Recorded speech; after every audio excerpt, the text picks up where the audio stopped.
Hello, good morning. I am Govind Kumar Sinha, teacher of English language.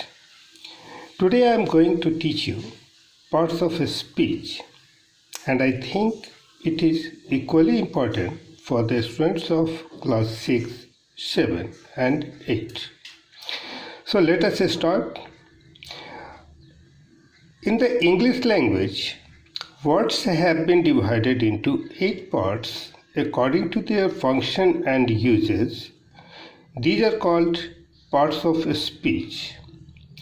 Or we can say all the English words have been divided into 8 parts according to their function they perform in a sentence are called parts of speech. अंग्रेजी भाषा के अंतर्गत जितने भी शब्द आते हैं उन सभी को उनके काम के आधार पर जो एक वाक्य में रहने पर वो करते हैं 8 भागों में बांट दिया गया है। ये शब्द हैं noun, pronoun, adjective, verb, adverb, preposition, conjunction and interjection. Hindi में इन्हें संज्ञा, सर्वनाम, विशेषण, क्रिया, क्रिया विशेषण, संबंधवाचक, संयोजक और विस्मयादिबोधक कहा जाता है। सारांश में हम कह सकते हैं कि अपने विचारों को, भावों को व्यक्त करने के लिए हम तरह तरह के शब्दों का प्रयोग करते हैं जिनके द्वारा हम वाक्यों को बनाते हैं।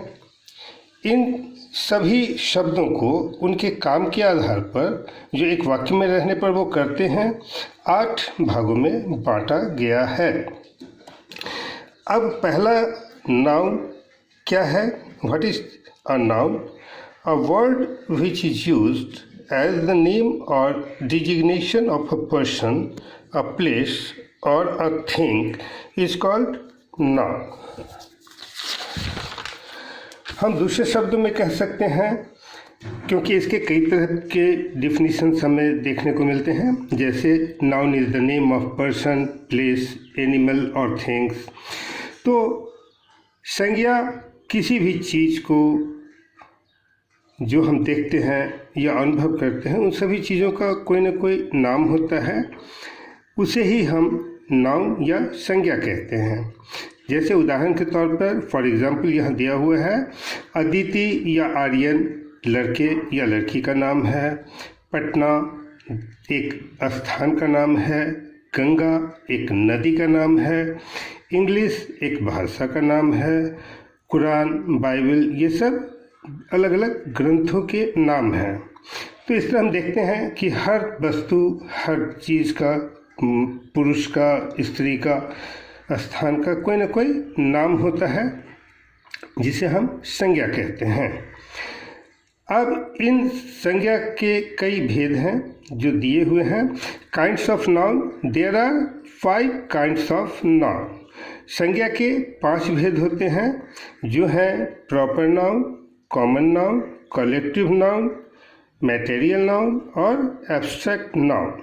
प्रॉपर नाउन यानी व्यक्तिवाचक, कॉमन नाउन जातिवाचक, कलेक्टिव नाउन समूहवाचक, मैटेरियल नाउन द्रव्यवाचक, एब्स्ट्रैक्ट नाउन भाववाचक। अब ये प्रॉपर नाउन क्या है? What is a proper noun? तो व्यक्तिवाचक संज्ञा किसी भी व्यक्ति, वस्तु या स्थान के खास नाम को कहते हैं। A proper noun is the name of a particular person, place और thing। उदाहरण के तौर पर हम कह सकते हैं कि कोई लड़का है जिसका नाम राम है या श्याम है, तो ये राम और श्याम उस लड़के का खास नाम है जिसे हम प्रॉपर नाउन कहते हैं। कोई लड़की है जिसका नाम श्यामली है, ऐश्वर्या है या आर्या है, तो ये उस लड़की का खास नाम होता है। अब कोई जगह है जिसका नाम पटना है, कोई शहर है पटना है, दरभंगा है, मुजफ्फरपुर है, तो ये सब जगहों के खास नाम हुए। उसी तरह कोई खास ग्रंथ है जैसे बाइबल है, कुरान है, तो ये सब ग्रंथों के खास नाम हुए। तो तो इस तरह हम देखते हैं कि अलग अलग चीज़ों के अलग अलग नाम होते हैं जिसे हम संज्ञा कहते हैं। और एक बात ध्यान देने योग्य है कि प्रॉपर नाउन हमेशा इंग्लिश में जब हम लिखते हैं तो उसका पहला अक्षर कैपिटल से लिखा जाता है। Proper noun is always written with capital letters. आइए अब हम लोग आगे दूसरे नाउन के बारे में चर्चा करते हैं। तो दूसरा नाउन आता है common noun. So what is a common noun? A common noun is the name given in common to all persons, places or things of the same class। यानी किसी भी चीज़ एक जाति के होने पर उसकी जितनी भी चीज़ें होती हैं एक जैसी चीज़ों को जो नाम दिया जाता है उसे हम कॉमन नाउन कहते हैं। यानी पूरी जाति, किसी भी चीज़ की पूरी जाति के लिए दी गई संज्ञा को हम कॉमन नाउन कहते हैं। अब उदाहरण के तौर पर हम देखेंगे कि जितने भी लड़के हैं उसे हम बॉय कहेंगे, जितनी भी लड़कियां हैं उन्हें हम गर्ल कहते हैं, जितने भी विद्यार्थी हैं उसे हम स्टूडेंट कहेंगे, जितने भी गाय हैं उसे हम काऊ ही कहते हैं, जितनी भी तरह की किताबें हैं उसे हम बुक ही कहते हैं। गांव हैं, बहुत सारे गांव होंगे दुनिया में, लेकिन सबको हम विलेज ही कहते हैं। तो इस तरह से हम देखते हैं कि एक जैसी समस्त चीज़ों को दी जाने वाली संज्ञा कॉमन नाउन कहलाती है। अब आता है कलेक्टिव नाउन। तो what is a collective noun? A collective noun is the name of a collection of persons, animals और थिंग्स एज अ होल। या दूसरे शब्दों में a collective noun is the name of a number of persons, animals और things taken together and spoken of as one whole.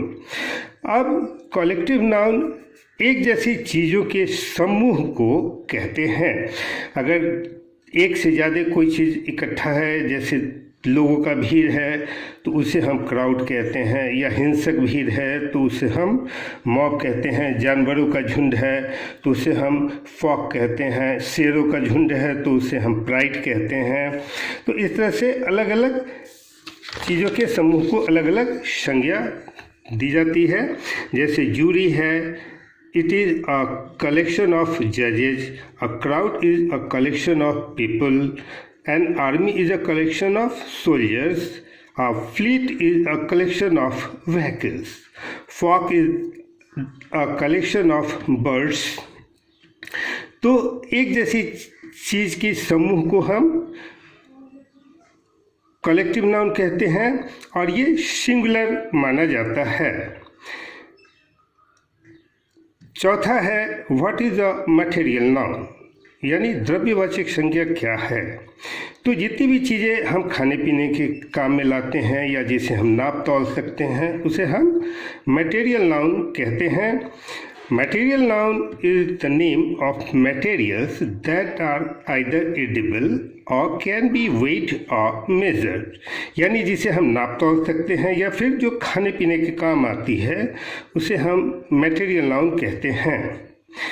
Example के तौर पे iron है, गोल्ड है, मिल्क है, ऑयल है, वाटर है, पेपर है, ये सब मटेरियल नाउन है क्योंकि इसे हम गिन नहीं सकते, इसे हम नापते या तौलते हैं। यह एक बात ध्यान देने योग्य है कि आर्टिकल का प्रयोग कलेक्टिव नाउन मटेरियल नाउन के पहले नहीं किया जाता। इसके बाद आता है abstract noun. So what is the abstract noun, यानी भाववाचक संज्ञा क्या है? तो ये हमारे अंदरूनी जो क्वालिटी होती है उसकी नाम को हम एब्स्ट्रैक्ट नाउन कहते हैं। जैसे कोई बहुत बहादुर है तो उसकी बहादुरी, कोई बहुत दयालु है तो उसकी दयालुता, कोई बहुत कायर है तो उसकी कायरता इत्यादि एब्स्ट्रैक्ट नाउन कहलाते हैं।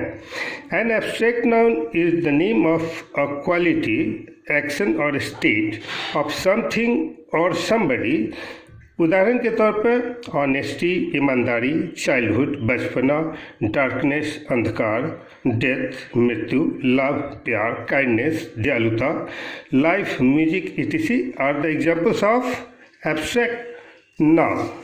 So thank you. Tomorrow we will discuss some more topics on noun. Thank you.